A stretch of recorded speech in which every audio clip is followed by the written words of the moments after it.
खिला वो ठलाले अखियां से अखियां टकराना फीलिंग उठे अजीब से।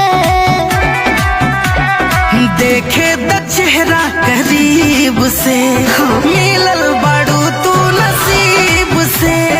देखे द चेहरा करीब से मिलल बाड़ू तू नसीब से।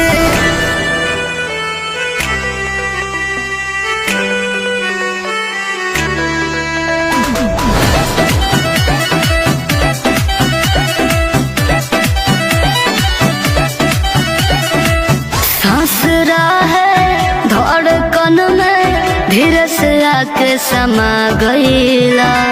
प्यार के तहरा बारिश में भीजी बदरा बन के छा गईला।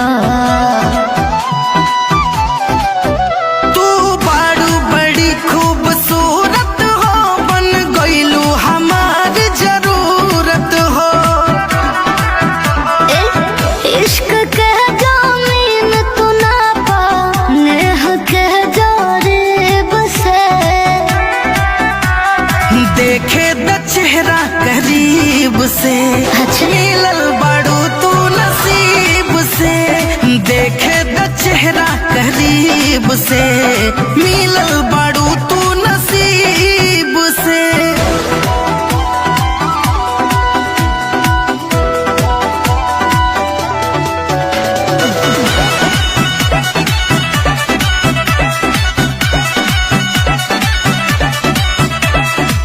बन के चमकात रही हो हमारा जिंदगी में चान हो।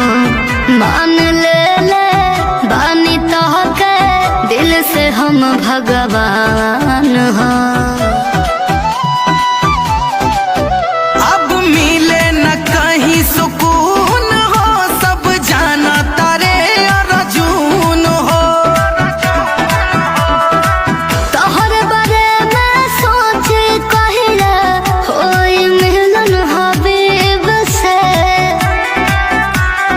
देखे द चेहरा करीब से मिलल बाड़ू तू नसीब से। देखे द चेहरा करीब से मिलल बाड़ू तू नसीब से।